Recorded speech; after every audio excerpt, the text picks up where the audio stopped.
하나님 아버지, 오늘 이 새벽에도 주님의 사랑과 은혜에 감사하며 주님께 나아갑니다.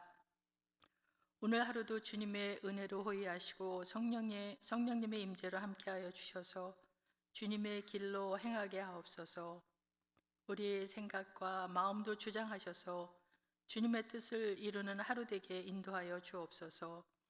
지혜와 영적인 통찰력과 민감성을 더해 주시고 주님을 더 알게 하여 주옵소서. 이 시간에도 성령님의 도우심을 구하며 예수님의 이름으로 기도합니다. 아멘. 찬송가 546장입니다. 찬송가 546장, 주님 약속하신 말씀 위에서.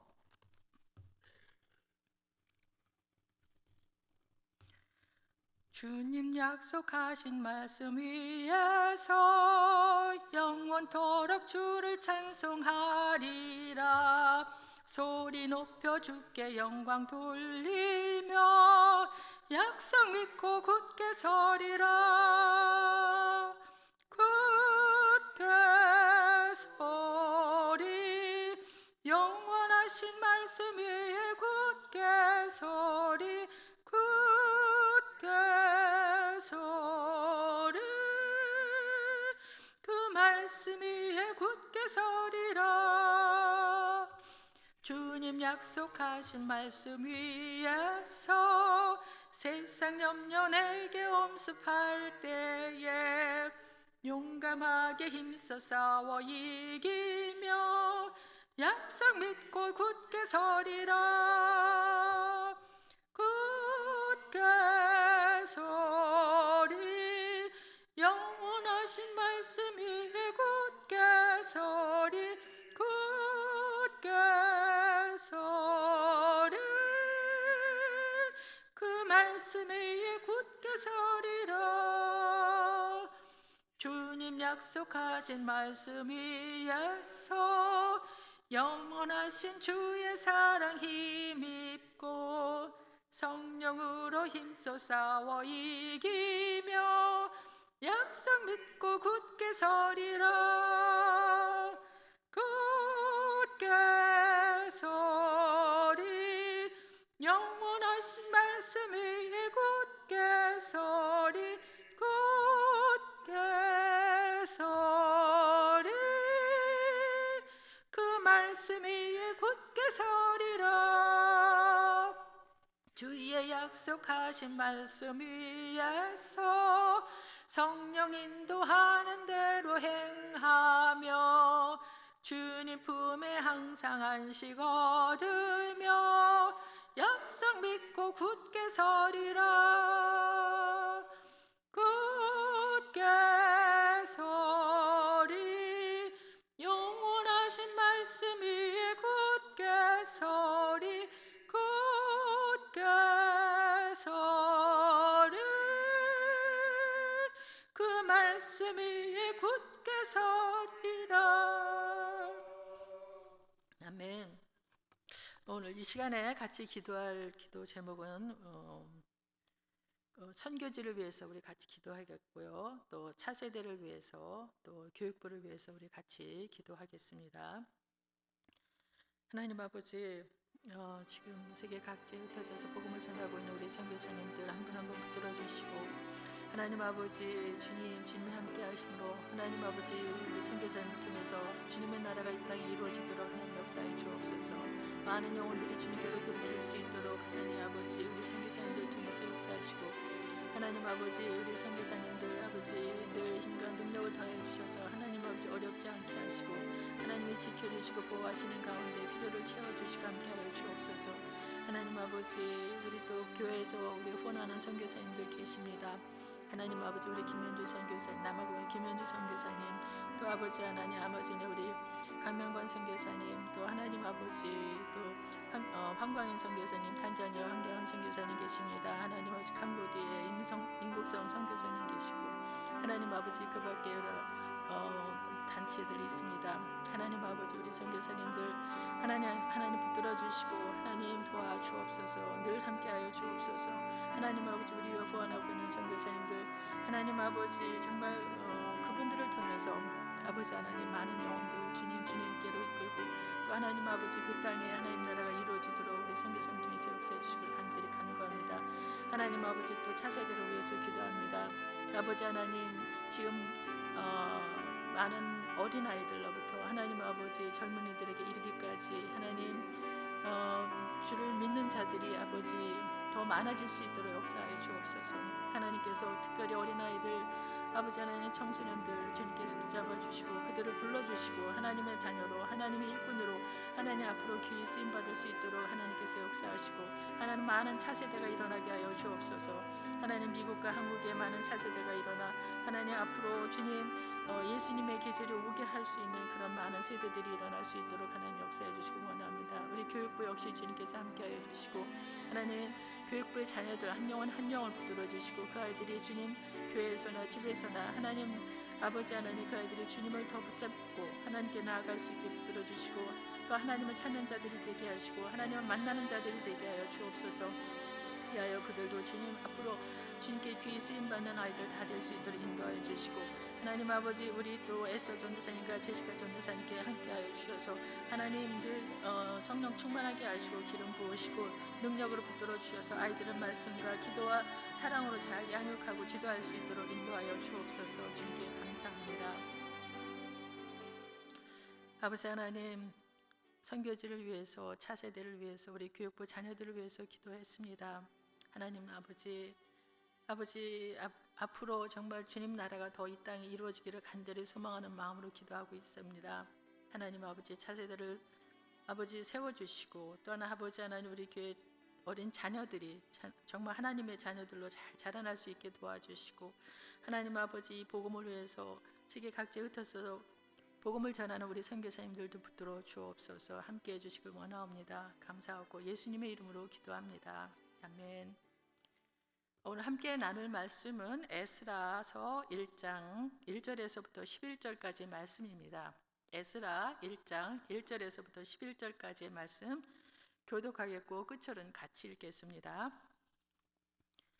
바사왕 고레스 원년에 여호와께서 예레미야의 입을 통하여 하신 말씀을 이루게 하시려고 바사왕 고레스의 마음을 감동시키심에 그가 온 나라에 공포도 하고 조소도 내려 이르되 바사왕 고레스는 말하노니 하늘의 하나님 여호와께서 세상 모든 나라를 내게 주셨고 나에게 명령하사 유다 예루살렘을 성전을 건축하라 하셨으니 이스라엘의 하나님은 참 신이시라. 너희 중에 그의 백성된 자는 다 유다 예루살렘으로 올라가서 이스라엘의 하나님 여호와의 성전을 건축하라. 그는 예루살렘에 계신 하나님이시라. 그 남에 있는 백성이 어느 곳에 머물러 살든지 그곳 사람들이 마땅히 은과 금과 그 밖의 물건과 짐승으로 도와주고 그 외에도 예루살렘에 세울 하나님의 성전을 위하여 예물을 기쁘게 드릴지니라 하였더라.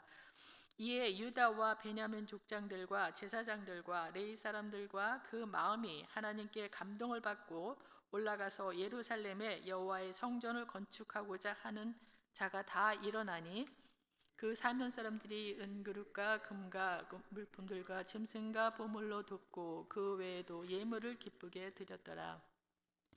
고레스 왕이 또 여호와의 성전 그릇을 꺼내어 옛적에 느부갓네살이 예루살렘에서 옮겨다가 자기 신들의 신당에 두었던 것이라. 바사왕 고레스가 창고지기 미드르닷에게 명령하여 그 그릇들을 꺼내어 세워서 유다 총독 세스바셀에게 넘겨주니 그 수는 금 접시가 30개요 은 접시가 1000개요 칼이 29개요 금 대접이 30개요 그보다 못한 은 대접이 410개요 그 밖에 그릇이 1000개이니 금, 은 그릇이 모두 5400개라. 사로잡힌 자를 바벨론에서 예루살렘으로 데리고 갈 때 세스바살이 그 그릇을 다 가지고 갔더라. 아멘. 이제 오늘부터는 에스라서가 시작됩니다. 에스라서는 이름 그대로 에스라가 기록했고 이 에스라는 또 느헤미야와 역대기도 기록한 것으로 알려져 있습니다. 에스라서는 역대기가 끝나는 부분에서 곧바로 이어지고 있는데 남유다 왕국이 BC 586년에 멸망하고 바벨론의 포로로 잡혀갔다가 70년 만에 유다로 돌아와 예루살렘을 재건하는 과정을 그리고 있습니다. 시기를 좀 더 세분화한다면 BC 537년에 수르바벨의 인도하에 이루어진 1차 포로 귀환 때부터 BC 516년에 완공된 예루살렘 성전 재건에 대해서는 1장에서 6장에서 다루고 있고, 또 BC 458년에 에스라의 인도하에 이루어진 2차 포로 귀환과 신앙 부흥 운동이 7장에서 10장에서 이루어지고 있습니다. 다루어지고 있습니다. 그 가운데 오늘 보게 될 1장은 1차 포로 귀환이 어떻게 해서 이루어지게 되었는지 그 배경에 대해서 설명을 합니다. BC 722년 북이스라엘을 정복한 아수르 제국의 식민 정책은 식민지 국가의 백성들을 제국 내의 다른 지역으로 강제 이주하여 다른 민족과 혼합시킴으로써 그 국가의 존재 자체를 말살하는 것이었습니다. 그리고 이러한 식민 정책은 아수르 제국을 무너뜨리고 근동의 새로운 패자가 된 바벨론 제국에 의해서도 그대로 유지되었습니다. 그리하여 남은 유다 백성들은 BC 605년 처음 바벨론의 그 침공을 당하여 1차 포로로 잡혀간 이래 BC 586년 예루살렘이 함락되어서 완전히 멸망하기까지 3차에 걸쳐 바벨론의 포로로 잡혀갔습니다. 그러나 바벨론 제국에 이어서 근동 지역의 그 새로운 패자로 등장한 바사, 곧 페르시아 제국의 식민 정책은 아수르나 바벨론과는 완전히 달랐습니다. 페르시아 제국은 식민지 국가들에 대해서 강제 이주와 같은 억압 정책 대신에 일정한 범위 내에서 정치적, 종교적 자유와 자치를 허용하는 관용 정책을 폈습니다. 따라서 BC 605년 1차 포로로 끌려간 이후 거의 70년 동안 바벨론에서 포로 생활을 하고 있던 유대인들도 팔레스타인으로 귀환할 수 있는 길이 열렸습니다. 한편 바사왕 고레스가 실제 역사적인 인물이라는 것은 이미 역사학자들과 고고학자들의 연구를 통해서 잘 알려져 있습니다.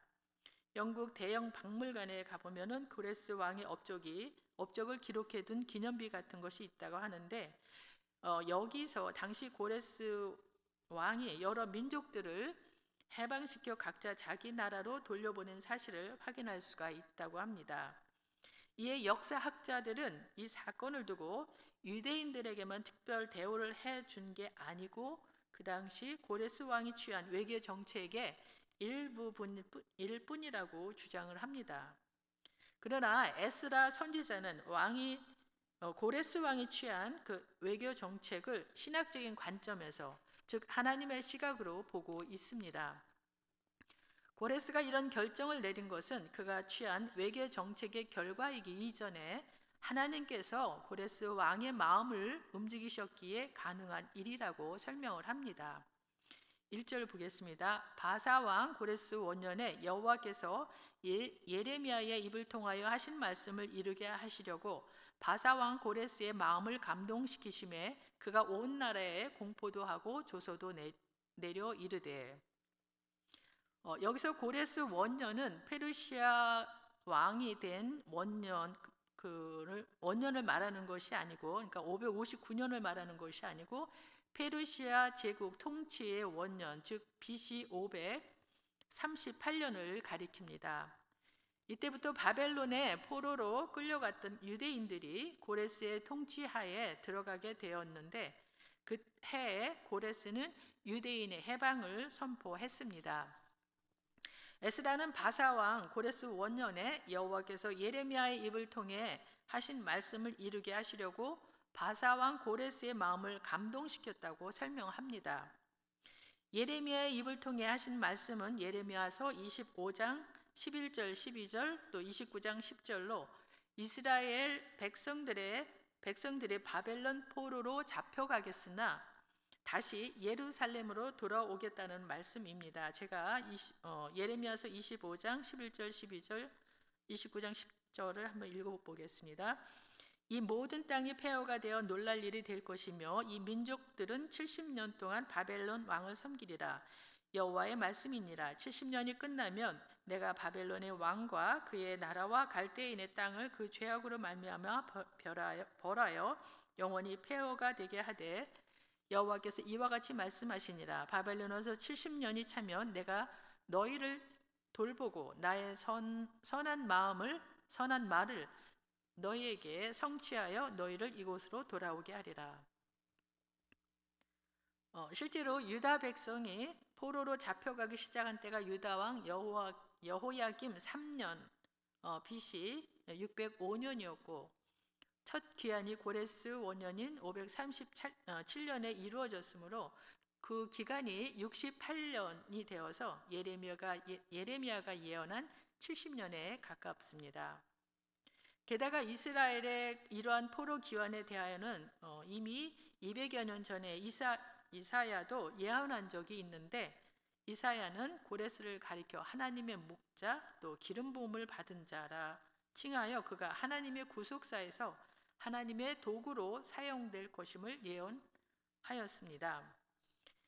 이사야서 여기 44장 28절하고 45장에 나오는 말씀을 또 쉬운 성경으로 제가 읽어보겠습니다. 나는 고레스를 가리켜 그는 내 목자다. 그가 나의 모든 뜻을 이룰 것이다 라고 하였다. 또 나는 예루살렘을 가리켜 너는 다시 세워질 것이다 라고 하였고 성전을 가리켜 너의 기초가 다시 놓일 것이다 라고 하였다. 45장 1절 5절입니다.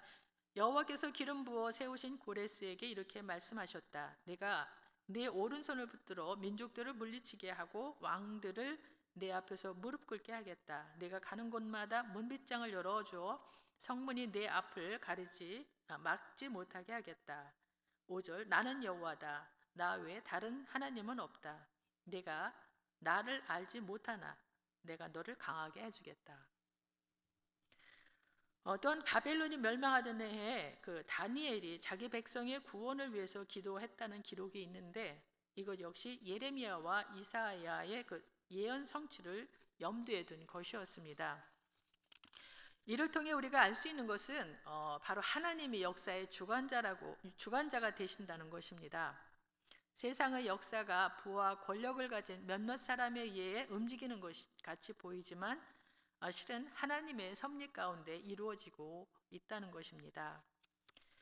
그런데 에스라는 고레스가 조서를 선포한 근원이 여호와께서 고레스의 마음을 감동시킴으로 된 것이라고 또 말하고 있습니다. 이는 오래전에 창세기에 나오는 그 아비멜렉과 또 민수기에 나오는 발람 그들의 마음에 역사하신 하나님 또 느부갓네살의 마음에 역사하신 하나님께서 이번에는 고레스 왕의 마음과 생각에 직접 영향을 주신 것입니다. 그러므로 여기서 하나님께 대한 고레스의 신앙심 유무는 사실 문제가 되지 않습니다. 오직 하나님께서 하나님의 구속사를 전개하시기 위해 강권적으로 역사하신 것입니다. 우리 가운데는 지난 그 미국 대통령 선거와 한국 대통령 선거 때도 누가 대통령이 되든 고레스의 마음을 감동시켜 주님의 뜻을 이루신 것처럼 주님이 간섭하시고 주장해 주셔서 나라를 바르게 이끌어 가게 해달라고 기도하기도 했습니다. 꼭 하나님을 믿는 사람이 대통령이 되지 않더라도 하나님이 그 마음을 움직이신다면 하나님을 모르는 사람도 하나님의 뜻대로 행한다고 하는 것입니다. 그렇기 때문에 믿는 자들은 정치적으로 어느 한편에 서는 것보다는 하나님 편에서 기도하면서 하나님의 시각으로 볼 수 있는 영적 안목을 키우는 것이 중요하다고 생각됩니다. 하나님에 의해 마음에 감동을 받은 고레스 왕은 귀환하도록 공포도 하고 조서를 내리면서 하늘의 하나님을 여호와로 언급하고 있습니다. 2절에 보면 바사왕 고레스는 말하노니 하늘의 하나님 여호와께서 세상 모든 나라를 내게 주셨고 나에게 명령하사 유다 예루살렘의 성전을 건축하라 하셨나니 고레스가 과연 어느 정도의 신앙을 가지고 이러한 고백을 했는지는 분명하게 나타나지 않지만은 어쨌든 그는 여호와를 알고 있었으며 그분에 대하여 깊은 존경심을 품고 하늘에서 통치하시는 신으로 숭배했음에는 틀림이 없습니다. 여기서 고레스는 나에게 명령하시라고 말하고 있는데 문자적으로는 그가 나를 찾아오셔서라는 의미입니다.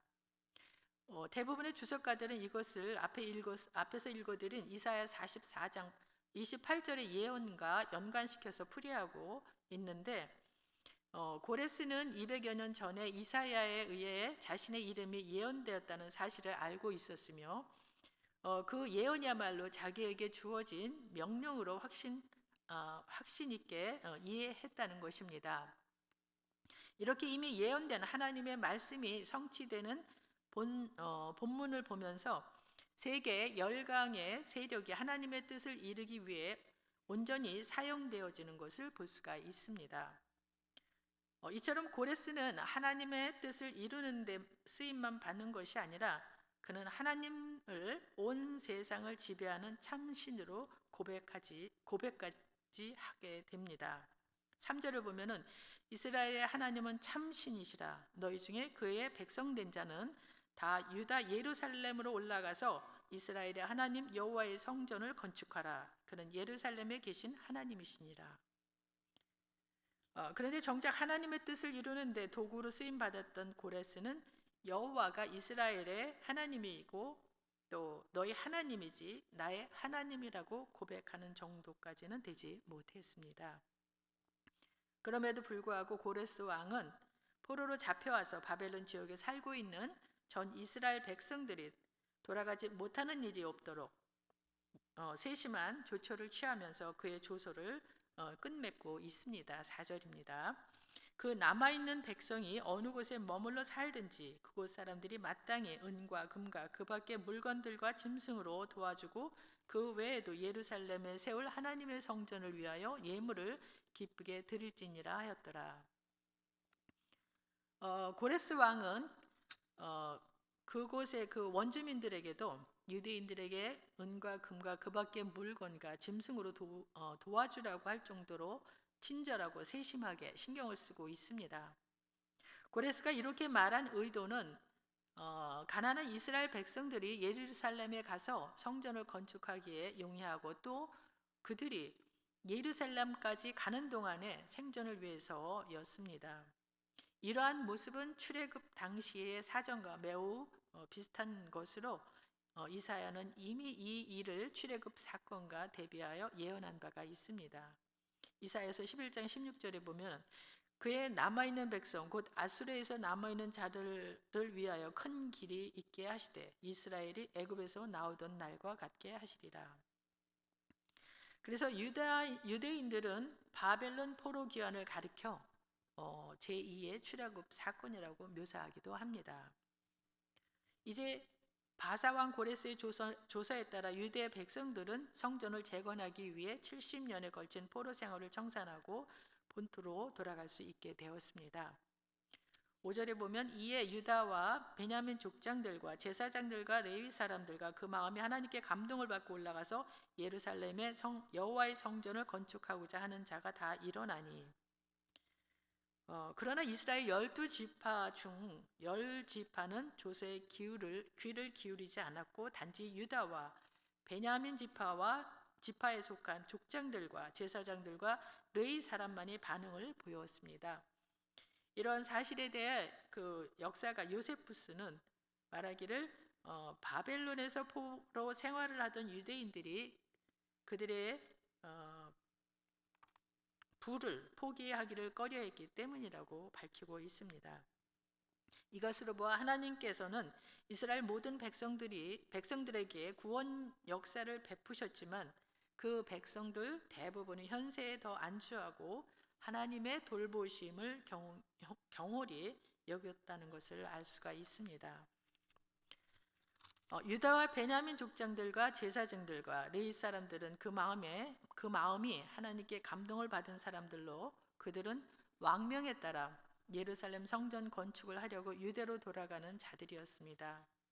이들이야말로 하나님께서 약속하신 바대로 약속의 땅으로 돌아오게 하신 자들이었습니다. 이들은 하나님의 택한 바 되어 다시 되돌아온 자들로서 나무의 그루터기와 같은 남은 자들인 것입니다. 한편 귀환하는 유대인들에게 이웃들이 귀한 물건들을 가져다 주었을 뿐 아니라 그 외에도 예물도 더 드렸다고 합니다. 물론 이것들은 훗날 예루살렘에서 여호와 하나님께 바쳐졌습니다.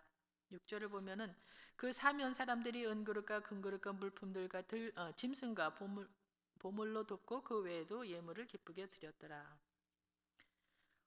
다음 그 7절부터 11절은 바벨론 왕이었던 느부갓네살이 예루살렘을 공격했을 때 전리품으로 또는 보물로 탈취해 갔던 것들도 이제 고레스 왕에 의해서 돌려받게 됩니다.